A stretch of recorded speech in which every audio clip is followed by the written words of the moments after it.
All right, gotta do some unboxing. Where's my cutting tool for that? Perfect.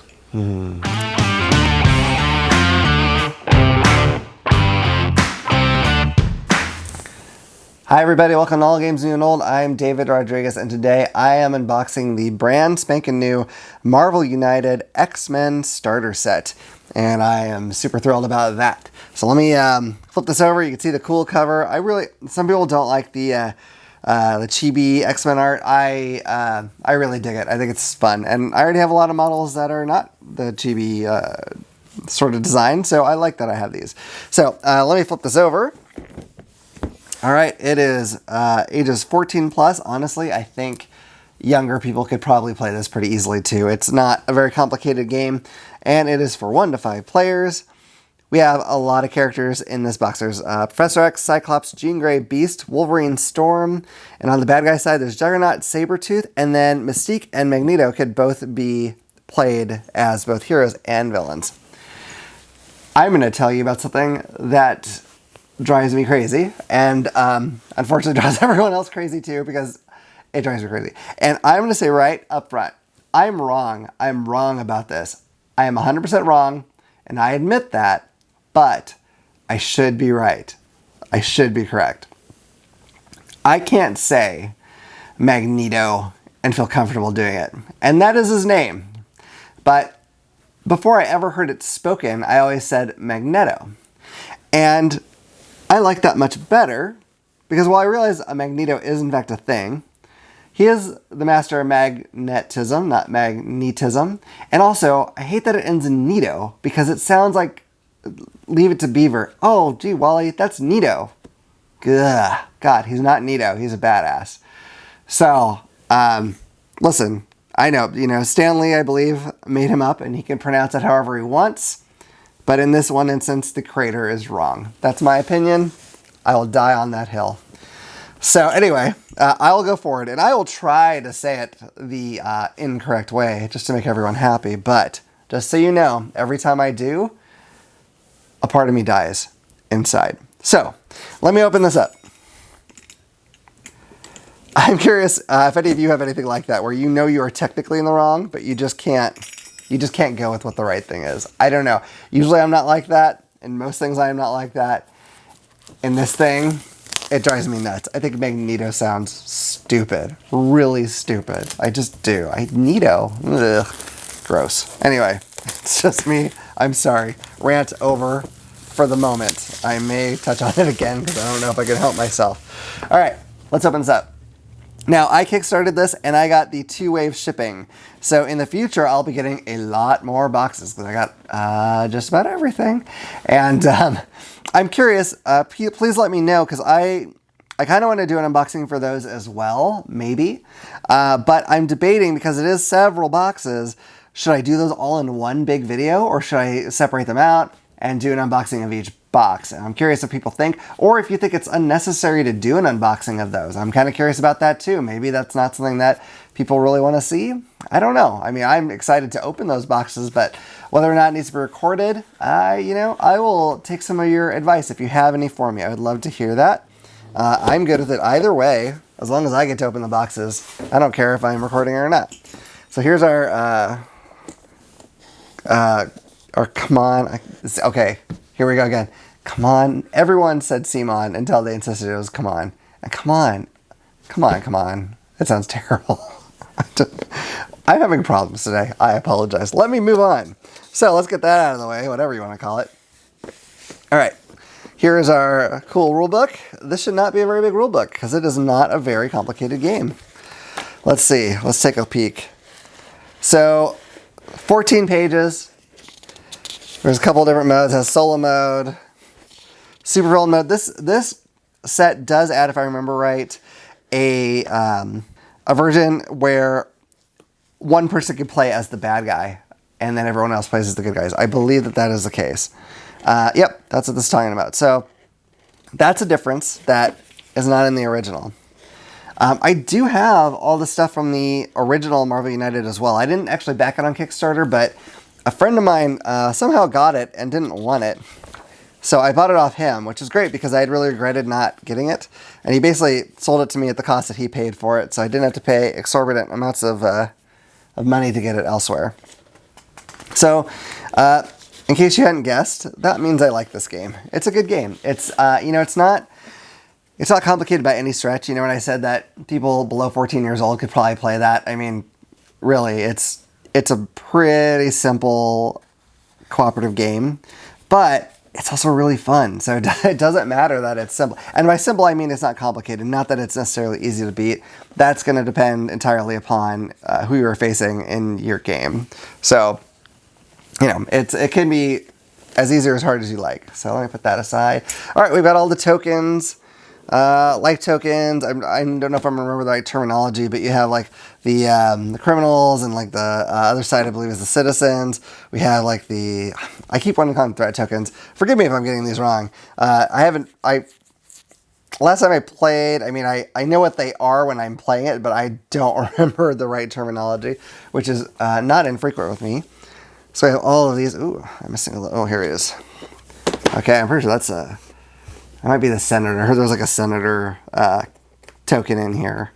And these have all your basic actions, your movement, your attack. It's like a special action, I think. And then there's the wild.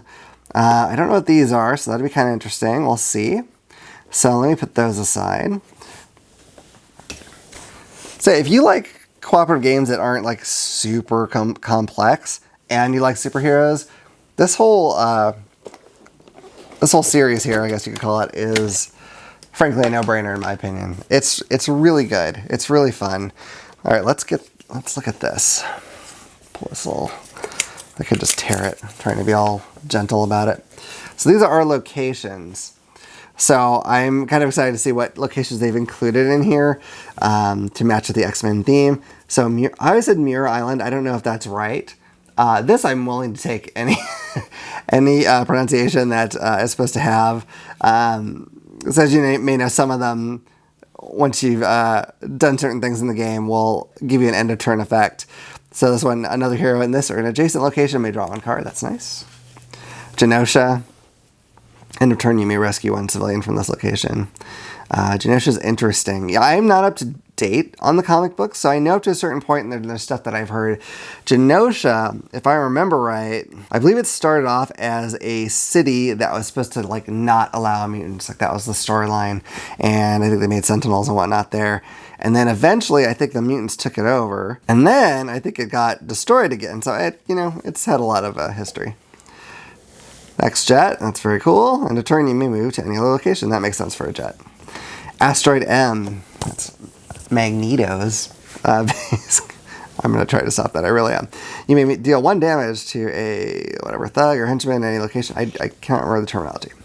Oh, the Weapon X facility. End of turn. You may discard 1 card from your hand to the bottom of your deck to gain 2 attack tokens. Sentinel Space Station. Oh, that's bad news. End of turn. You may discard 1 card from your hand to the bottom of your deck to swap a card from your hand with one of the face-up cards in the storyline. As you play cards, they end up in the storyline. Which is, kind of backtrack and see what all you did, basically. The Hangar Bay. End of turn, you may gain 1 move, special, or attack token. Xavier Institute for Higher Learning. End of turn, you may draw cards until you have 3 in your hand. Very nice. Okay. Let's take these off here.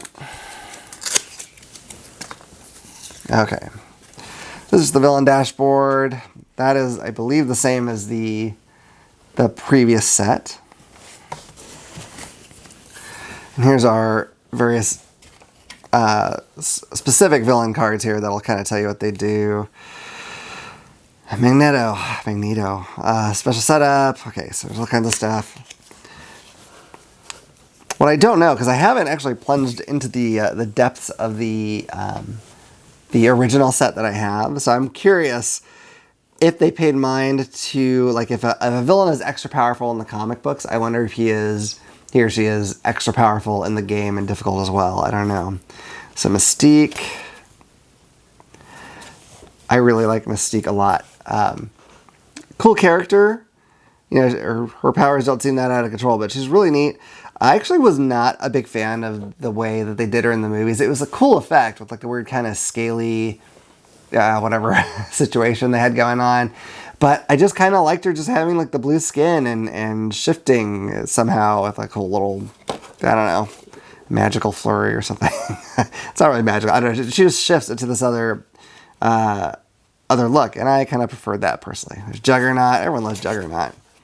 He's great. I don't know how many of you are actual comic book fans. There was one comic book that sticks out in my mind that I really liked, and it was at a time when a lot of the X-Men had, I think everyone thought that they were dead, and they'd all gotten scattered. And Dazzler was out kind of in the middle of nowhere, and she went to a bar, I believe. It's been a while, so bear with me. And Juggernaut was there, Turkey too, and she thought, oh God, he must be up to trouble. So she decides to fight him. And it turns out Juggernaut is a big fan of Dazzler, who, as you may know, was a disco singer at some point. And so she's blasting him like crazy with her like most powerful laser beams, and eventually she manages to tickle him, but it wears her out so bad that she passes out, and then he just kind of picks her up and scoops her and takes her somewhere warm because he's a big fan, and you know, he didn't want to fight her and didn't really feel like they were even in a fight, I don't think, because Dazzler is quite powerful, but not enough to hurt the Juggernaut very much. So that's a fun story. Anyway, Sabertooth. Lots of good stories of Sabertooth. Usually involve him doing something to hurt Wolverine or someone he cares about. He's all about that kind of thing. All right, let's take a look at these models if we can. So I'm still working on a good way for these to show up on the camera. I'm going to try something and we'll see what happens. So let's start over here. We've got Juggernaut. I'm going to try to get close and then I hope that that's showing up okay. So that's our Juggernaut. Big, beefy boy. Charges through everything. Very hard to hurt. In the comics, he is very, very able to be hurt by telepathic powers. So, you know, Jean Grey or Emma Frost, any of those have a way to hurt him, but they have to take off his helmet because his helmet protects him. So, all right, here we go. This is Sabertooth. Everyone loves Sabertooth as a bad guy. He is vicious, kind of psychotic, like very psychotic. Another little side story thing.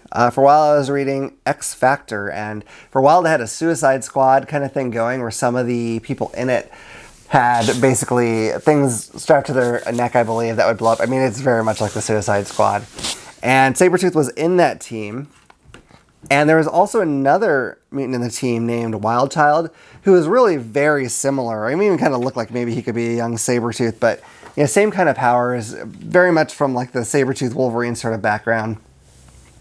And he was not a bad guy. He did not have a thing strapped to his neck because it was kind of a mix of actual good guys and bad guys. And Sabertooth couldn't do anything to hurt anyone, but he could still talk. And so he was always trying to get Wildchild to give in to his bestial nature. And I always thought that was a really cool, interesting dynamic, because like he couldn't do it with Wolverine anymore, but Wildchild, yeah, he could try to mess with him. I don't believe he ever actually managed to get him to totally flip, but he did try. There's Wolverine, who is a lot of people's favorite comic book character. For a while, he guest starred in pretty much every book ever, especially if they wanted to sell more copies. He was their guy for that. Wolverine, always really popular. I think Hugh Jackman did an excellent job portraying him. Okay, this must be Storm. So, Storm is just really awesome. I mean, she is so powerful. You know, she controls the weather, and she can fly because of that, and she can do lightning bolts, and really, it's like, when you think about it, it'd be really hard to stand up to that kind of power. So she's amazing. Even when she lost her powers for a bit in the comic book, she became a more amazing, edgier character. Always been a big fan of Storm. I think it's very cool how awesome she is in the scope of things. I really think she's got to be one of the most powerful X-Men out there. All right, let's get this guy. Cyclops. Often the leader of the X-Men along with Storm. He fires optic blasts from his eyes. They don't produce heat. They are a force blast sort of thing. I'm showing you both sides. Again, they're the weird kind of... They're not exactly chibi, but they kind of are. Very squished up look. But I like it. I like it in this game. I think it's fun. And it's also... It kind of points to the fact that this is an okay game for kids as well. Cyclops, he's not often my favorite. He's very Boy Scout-ish, or he has been. I know things have changed in some way in the comic. I'm not up to date again. But, I have to give him credit for always putting up with having to lead Wolverine, who was in love with his girlfriend and or wife, depending on the time frame. So that was always fun. Speaking of his girlfriend and or wife, Jean Grey. She's... she is going to be probably, I think, the most powerful person in the team. She's got telepathy, telekinetics. Depending on the time, she may have the Phoenix Force, which is super ultra powerful, sort of a force of nature in its own right. And I always enjoyed her character too. I love the Dark Phoenix saga so much, and I know one of the boxes has that in it, so I'm excited to get that and try that out. Oh, I forgot to get Professor X, which is here. Can't forget Professor X. So the man who started the team, he's the world's most powerful telepath. Doesn't often get directly involved in the fights in the kind but he's there. If you read the really old comics, he's often giving the X-Men kind of barking orders in their brain. And he's, as time went on, they kind of showed that he was not such a perfect guy in various ways, which I think made him more interesting if they're going to have him around to make him less than perfect. Not that he's bad, but not perfect. All right, next we have Beast. Hank McCoy, if you will. A super duper genius, extremely agile, very strong. If you look at the very old comics, he once did not have the blue fur thing going on. He was just kind of an oddly proportioned man. But then trying to cure himself, I believe, and correct me if I'm wrong, of being a mutant, essentially, he took a potion because he wanted to fix that so he'd look more normal, and instead he turned himself all blue and furry. So that was not what he was trying to accomplish. But I always liked Beast. If you ever saw the old cartoon, I always thought it was great. For all the big words he used, that was always really fun. We've got Mystique, who is great as well. We talked about her a little bit. Just always a fun character. You're never sure whose side she's really on or what she's up to. I feel like there's like 1,000 ulterior motives going on at once with her. So that's always a fun thing to have in a story. And I'm curious how she plays out in the game. And of course, the Master of Magnetism. Whatever you like to call him. I'm going to call him Magneto because I like it better. But there he is. He's awesome.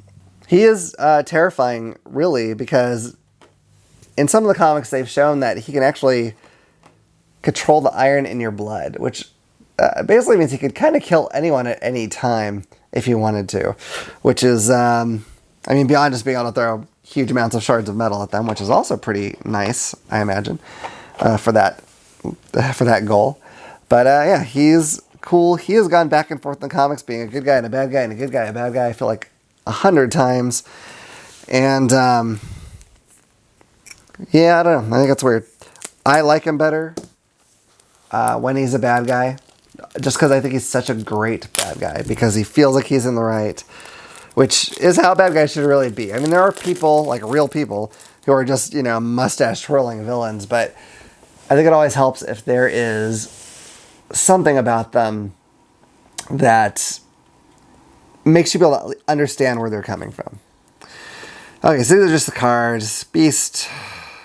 I'm trying to look for their special stuff. All right. Regenerating factor. You may draw cards until you have 3 in your hand. Genius intelligence. This turn, you can treat the special as a wild. Okay. Got Cyclops. Optic Blast. Attack in both adjacent locations. That's pretty cool. That's nice. Leadership. Give one wild token from the pool to another hero. That's cool. Because he's got, I'm sure that's something to do with being a leader. Major Telekinesis. Special attack. Split as you like in your adjacent locations. Neat. Telepathy. Swap the previous hero card in the storyline with any other hero card in the storyline. Okay. Okay, so this is Magneto's hero card. Magnetokinesis. So 3 attacks, split as you like in your and adjacent locations. That's pretty cool. And Genius Intelligence. This turn you can treat the move as a wild. Those are always good. Anything that gives you more. Oh, that's cool. Picture of her shifting into Sabertooth. I love that. Spy Master. The next Master Plan card played cannot add civilians or, I'm going to say, henchmen to your location or one of the 2 adjacent ones you choose. And Metamorph. On the next villain turn, you may redirect any damage to you to a henchman or any, okay, I shouldn't use henchman, I guess, or any, whatever the bad guys are in your location. All right, Professor X. Let's see what he's got going on. Genius Intelligence. This turn, you may treat special as wild. And Leadership. Give 2 special tokens from the pool to another hero. That's great. Oh, here's another one. He's got a few special ones. Telepathy. Choose another hero. They can swap any number of cards from their hand with their cards in the storyline. That's pretty good. Mind Alteration. Turn up to 2 thugs at your location into civilians. That's interesting.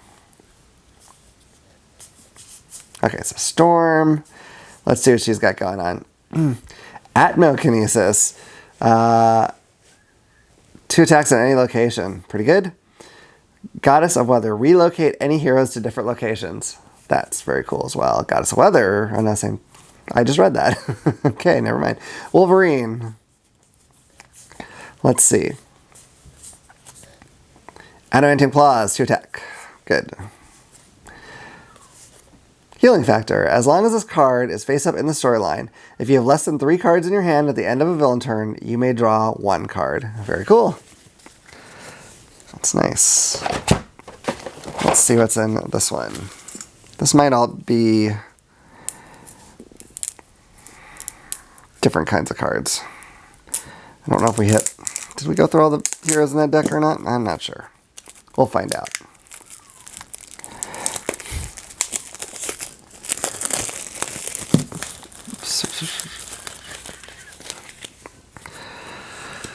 Okay, so here we have some of our mission stuff. Defeat thugs, rescue civilians, clear threats. All those are important. Cerebro. Okay, different challenge setups. All right. So these are just various superhero, supervillain cards. All kinds of stuff. All right, and then we've got the specific villain cards. Sabertooth. Excuse me. Juggernaut. Mystique. And of course, Magneto / Magneto, whatever you want to call him.